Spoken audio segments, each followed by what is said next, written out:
All right. Hi, everyone. Thank you so much for joining me today. My name is Jenna Wood, and I am one of the dietitians here with the Giant Company.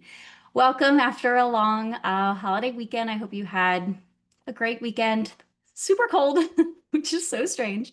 But hopefully it'll start warming up because our produce spotlight, as you know, since this is our final one for the month of May, has been salsas. And I love salsas of every shape and size, fruit or vegetable or whatever you want to call a tomato. So very excited to dive into our final class, the jicama. I know we don't chat on right now, but raise your hand or do something if you've ever tried jicama before. I don't know if there's a thumbs down if you've never tried it. It's definitely a more unique item. We're going to talk about it. I love jicama so much, so very excited to share that with you today. So let's learn a little bit about jicama before we get into the recipe. So I have a little pronunciation. There's a couple different ways to pronounce it, but either jicama or jicama. You don't pronounce the J. Obviously, it is a Spanish word. Jicama is like a large root vegetable. I'm going to show you in a moment. It's got kind of a papery, sometimes waxy skin, but it's crunchy on the inside. So it kind of looks like a potato, but it is not a potato. But there are other names for it because it does look like a potato. You may see Mexican potatoes, water chestnut, yam bean. It is actually in the bean family, and we eat the root part. So this is obviously the root. Originally grown in Mexico, Central America, South America, but really can be grown a lot of places nowadays. So anywhere it's kind of warm. Continued on, this is kind of what they look like when you pull them out of the ground. They're not the prettiest, but they do have such a nice, just perfect crunch with a little bit of juice, with a mildly sweet, it's not super sweet, kind of nutty flavor. Truly the texture and sort of the taste if you've ever had a water chestnut. I do think jicama has a slightly different, like more sturdy texture, if that makes sense. But other people say it's kind of reminiscent of green apples or a raw potato, which we do not want to eat raw potatoes, but these we can eat raw. And because the flesh is quite porous, it really does pick up flavors very well. So marinating it, I'm going to show you a second recipe that I already made that I kind of just is my favorite way to eat them. Peak season says April through October, but truly we can get them year round. What about some storage and selection tips for jicama, especially if you've never had them before? When you're selecting them, you do want them to be nice and firm, free of blemishes. You don't want them to be super wrinkly or bruised or shriveled, because that can mean they're slightly aged. Granted, I've purchased them when they look that way, and more often than not, they're fine. You don't want them to be super moldy. You don't want them to be very wet. So in Giant and Martin's, at least the few I've been in the last couple weeks, they are in the refrigerated. They don't have to be refrigerated, at least before they're cut. They can be stored in a cool, dark, dry place. But I will say, if you purchase them refrigerated, I would probably just keep them refrigerated. Um, that just is my rule of thumb. You do want to wash and peel them or rinse and peel them before you eat them, and I will show you. And again, once they are cut, definitely in the fridge. It says up to about a week, give or take. It says wrap it in plastic, but I put it in a glass container. So totally, however you have cut it, what makes the most sense for you. We do have a really great video on Savory, and we have a link. This is the Giant website, but I will send that in our recap email, which just, if you want to just go back to watching the jicama video, and it kind of shows you how to make strips, how to make cubes, all of those things. This is a great video, but I will show you how to do it as well. Oh, I don't want to watch the video. So then here in terms of nutrition, so like it's not the most crazy, nutrient dense food in the world, but it is very delicious and actually quite low in calories because it's just a root vegetable. So one whole cup, so we're going to use about a cup today, is only 49.50 calories, only about 11 and a half grams of carbs, 6.5 of which are fiber, which is awesome. Uh, they have 1 gram of protein, so nothing, we're not eating this for the protein or the fat, but they also have quite a good source of vitamin C. They also have various antioxidants like vitamin E, selenium, beta carotene, which you might not think about. It's not a super orange colored fruit or vegetable, but we do get those from others as well. But my favorite part about jicama, other than just how it tastes and the texture, is that it's actually very rich in inulin, which is a type of prebiotic fiber. Super great for our gut health. We want to eat prebiotic rich foods. If you remember from our produce series, I want to say a month or two, maybe February. Um, that type of fiber helps feed the gut bacteria. However, if you're not accustomed to eating a lot of fiber or you have certain types of IBS or IBD, you might not want to go super overboard with it. And for anybody, you want to go slow when you're eating things that are rich in prebiotic fiber. So if you've never had jicama before, maybe have a couple pieces to work your way up. Tons of different pairings. Again, it doesn't taste like a whole lot on its own. I mean, it tastes great on its own, but you want to help it too. It's mostly consumed raw, but it can be grilled. Actually, I should have grilled some this weekend. That'd have been perfect. But you can bake it like French fries, often used in salsas, on salads, as a soup topper, depending on how you slice it. Mixed into slaws. It has a great texture for that. On veggie platters, added to ceviche. Use it to, for dips, whether it be guacamole or hummus or a yogurt dip or whatever kind of dip you like. Pairs very well with lime or lime juice, lime zest, really any citrus. Chili, cayenne, or tahini, which is again my favorite way to eat them. Some sesame oil, rice vinegars are great. Pairs really nice with mango and pineapple, so different types of salsas and fruits. Beans, of course, it is technically a bean itself. And then any type of protein, really, shrimp, chicken, fish, or today we are doing pork. Other recipes, we don't have a ton of jicama recipes on our website. We should get some more. But we have like 15 recipes, so it's like the smallest recipe bank that I think I've seen that we have. But the recipes we do have are quite diverse. So we do have some other salads and salsas, some roasted options. So if you do want to try cooking it, that looks great with the peppers. They're like those little peppers.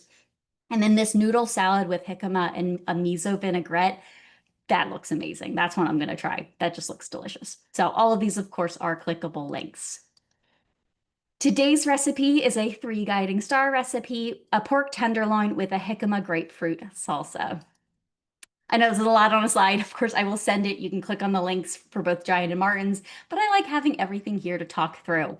Ingredients are very simple. The first half on the left-hand side are the marinade for the pork, and then the right-hand side are for the salsa.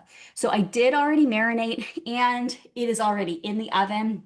Our pork tenderloin. I wanted to try to have it finished by the end of class so you could see the salsa on it. Um, my whole house smells like garlic, like so much. I do have this, I got it at our Giant. Anytime a garlic bulb is like slightly purple in color, I don't know. That's like a peak garlic for me, but it is strong. So it called for 4 cloves, minced. So that went in there. A tablespoon of dried oregano. If you have Italian seasoning, that would be fine. If you don't want to do that flavor profile, because to me that was a little strange, you could do like the chili or the tahini. It finished. I don't think it's done though. Nah, we're gonna put like 5 more minutes on that, and we will temp it, of course. Okay. All right. Olive oil, lime juice. It called for 2 tablespoons of lime juice. I did a little bit more because I love lime juice. That marinated overnight. It says up, 30 minutes to up to overnight. I mean, the longer you marinate, of course, there are some proteins you don't want to over marinate, like fish, because it can really break it down. A big pork tenderloin is going to be okay. So I figured overnight, let those flavors marinate and then bake it. So this recipe says 450 for about 15 to 20 minutes. The package, so this is the Hatfield like plain pork tenderloin. That one said 375 for 30 to 35. So we're gonna play it by ear, see kind of how it looks. It is thick, so I am definitely going to temp it. 145 is what we're looking for internal minimum, and I'll kind of show you what that looks like. And for the salsa, so we're going to cut 2 grapefruits, or you can do canned grapefruit.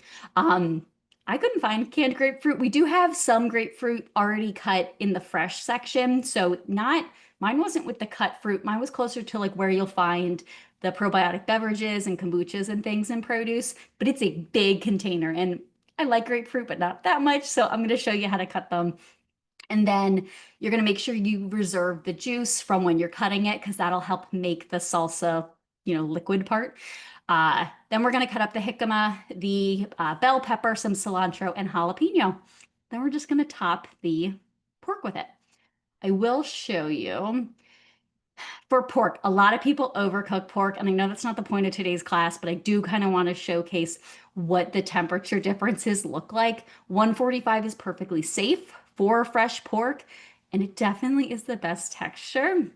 So if you think you hate pork chops because they taste like a hockey puck, if you do overcook them, they will. So definitely, we always talk about meat thermometers. This is your PSA to pick up one at Giant or Martin's the next time you're there. But let us get into our recipe. Okay. Is it like a turnip? Mm, no, yes, because it's a root, but not really in texture. Like a turnip's going to have much more of like a bite and a little bit texture that way. Yes, we definitely don't eat raw potato. It has a lot of compounds that can make you very sick. Okay. Let me see. We can send a link. I think we have some classes about prebiotic fibers and stuff, so we can definitely do that. So somebody said, what about people who can't have grapefruit? I'm going to switch my camera really quickly so that you can see. I'm going to remove the spotlight from this one. Okay. So we are over here now.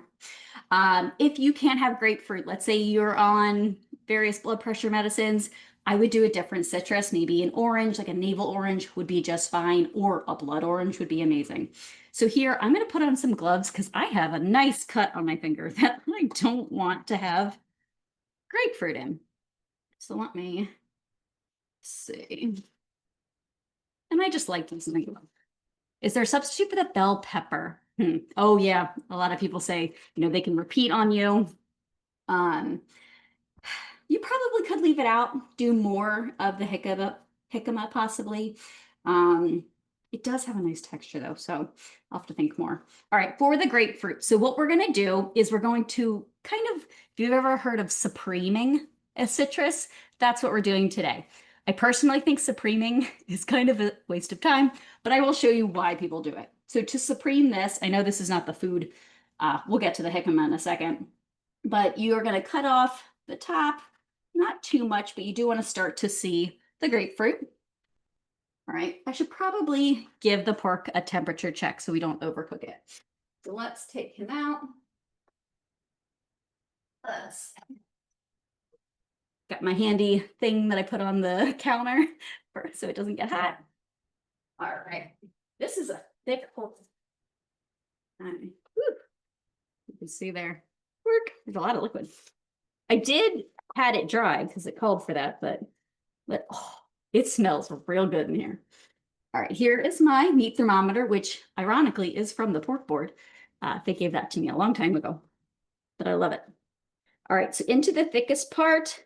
Oh yeah, she's done. Oh my goodness.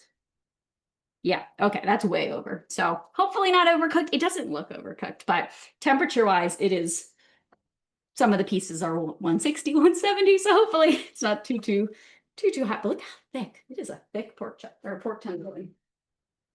So I'm just going to leave it to rest over here in the oven. We want it to rest before we slice it anyway.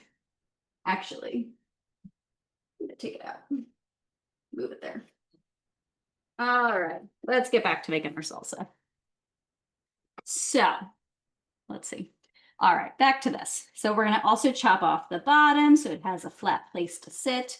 And I know we're losing some here. So what I just do is I take my, bowl that we're using and I just squeeze any of that juice that we would have lost right into there. Perfect.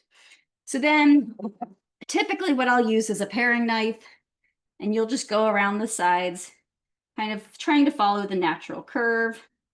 And you don't want to get a ton of the fruit off.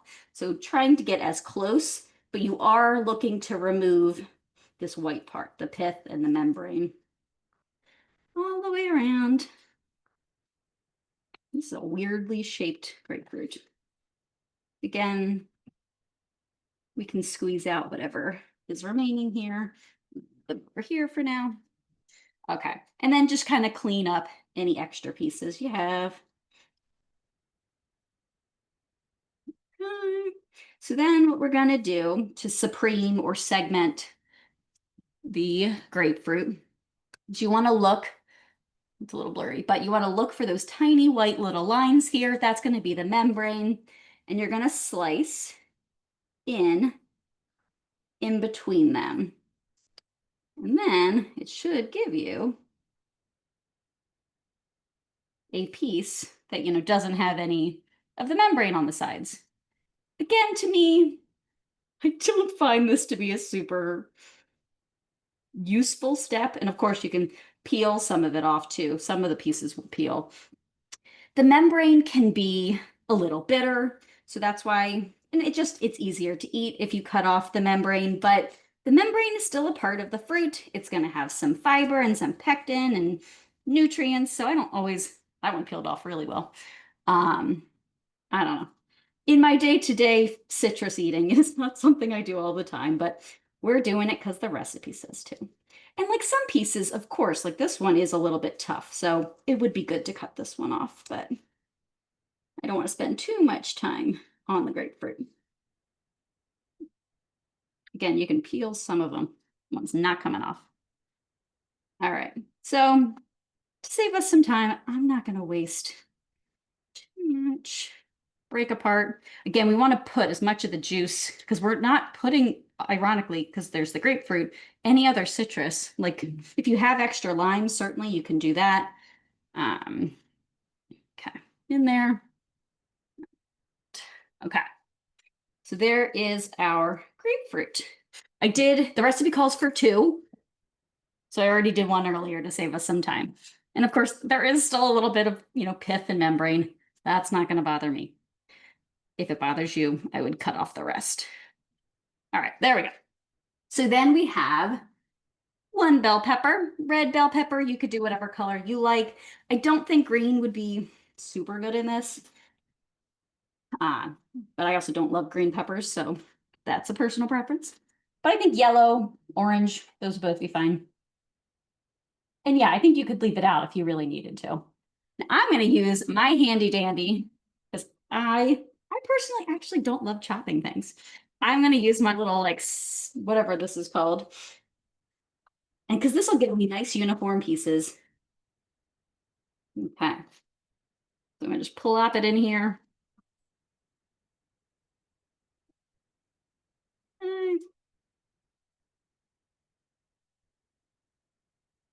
Hard. Look how simple that is. You don't love cutting. These things are amazing. All right. And it washes really easily. A couple more pieces. We're ready. You can see all of it in there. Then it calls for 1 jalapeno. I don't love jalapenos, so I really think you could leave it out if you want to, but I'm going to do a little bit of it. We're going to take out the seeds and the membrane.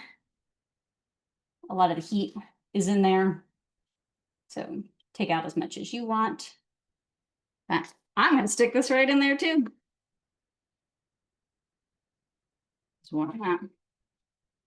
I'm just going to do half. Then we're going to chop, before we get to our jicama, I want to do that last. I'm going to do some cilantro. So it does call for a 1/4 cup of fresh cilantro. If you don't love cilantro, you certainly could do parsley. I would do some type of herb. Parsley would be kind of the next option if you don't love cilantro. But I do, so I'm going to do even more than a 1/4 cup. It is my favorite. And for me, salsa has to have cilantro, which I know is controversial. Okay. I'm doing a rough chop because, again, I love it. So right into our bowl. All right. So now we just have to do our jicama. So I actually, let me show you. I cut one last night to kind of show you. This is what it looks like on the inside. It doesn't look like much. And I'm going to stick it in our little food chopper too, but I'm also going to show you how to cut it open. The recipe calls for about a cup and a half of jicama. I love this thing because, again, the pieces are so uniform. If you're not the best with your knife skills, it can be really helpful. It is loud, though. I'm sure my neighbors are like, what is she doing? Okay. Perfect. So then let me show you from start to finish what we do with the jicama. So I did give it a nice rinse. I mean, it's not the prettiest thing. It looks like a root vegetable. So what we are going to do, we do want to peel it. So just like the grapefruit, I'm going to cut off the bottom, cut off the top, so it lays flat, so it doesn't roll around on your cutting board while you're trying to cut it. I'm going to cut it in half like that. And then either, depending on how you like to do it, you can either use a veggie peeler. I think a veggie peeler is very easy for this, especially once you cut it in half like that. So easy.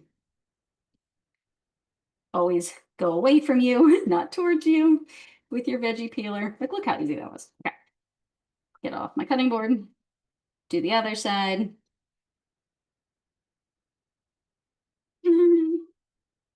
Pork smells amazing. Oh my gosh. Oh, I smell the garlic, honestly.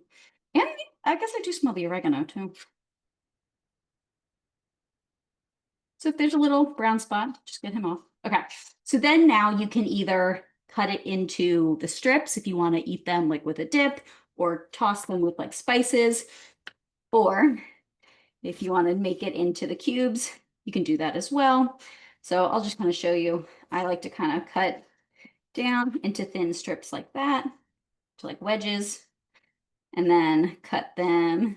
I'm using way too tiny of a cutting board today. Cut into strips like that. So again, I love eating it this way. They're just really fun little, like, they're not fries, but they're fry shape. And then let's cut these two. And then you can kind of just cut them into whatever size chunks you want. But they are crunchy. They're so good. All right, into our bowl here. You can see, and just look at the pretty colors. There's so many colors in this. Okay. So then from our chopper here, let's see, what do we got? So we have some of the jicama right on top, the bell pepper, and the jalapeno. Oh my goodness. This looks so good. Okay. I need a big like spoon. It smells so fresh, which I feel like a nice fresh salsa always does. All right. Now, there is some juice remaining from the grapefruits at the bottom, so I'm just kind of mixing that together, getting all of this mixed in. I believe the recipe does say add salt and pepper. Totally up to you. I feel like the citrus is going to be enough for like saltiness for me. However, honestly, what I probably would do if I wasn't following a recipe, I might just do it anyway, is to add a little tahini. You can tell I love tahini because it's almost empty. But for the sake of right now, I'm going to leave it out and just kind of move it around, get all those juices. Perfect. Oh my gosh. Yeah, there's plenty of liquid at the bottom. And the recipe does say you want to let this sit. Of course, the longer it sits, the more the flavors are going to meld together and it'll be perfect. We don't have time for that today, so I'm just going to move it over. And most of the jicama you're going to see in our stores is probably from Frida's. This is the one I have to, look how big this one is. They do come in different sizes. That one's quite big. So I'm going to move this out of the way.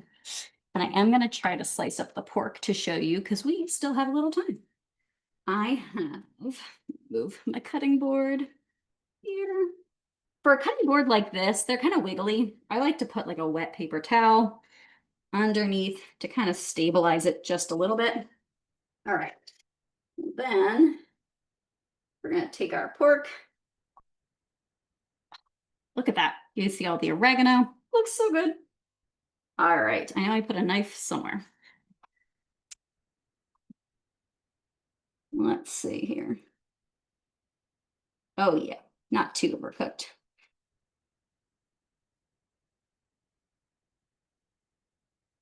Oh no, that looks really nice. It's still really, I mean, again, marinating, it helps keep it to be nice and moist and not super overcooked. So, oh my gosh, it still smells so good. Okay, so we're gonna put a couple pieces right here on our plate. Ooh, it's still hot. Then I'm gonna take our salsa. Oh, it looks so good. I mean, look at that. Ooh, I'm not very good at plating. That's never been one of my strong skills. But I mean, look at that. Just a different type of salsa that you can make with some citrus and peppers, and of course, our jicama. I do also want to show you, and then I'll look at any questions I've missed. But last night when I was cutting up one of the jicama, I made these little like jicama straws, I think is a word I would use to define them. But I squeezed over like maybe one to two limes and then topped them with the tahini. Mm, my mouth is salivating, like just thinking about them because of that like salty type taste and the chili and the lime. So, so good. I'm gonna try to move back to this camera. Let's see. There we go. Look at them. They're so good. They're crunchy. Mm, but so simple. Lime juice and some tahini or cayenne or chili, whatever you like. Mm, so, so good. Fresh and just a bunch of crunch. You could serve this over, I think, like a couscous or rice, or honestly by itself is perfectly fine. Thank you so much for joining me today and learning all about jicama.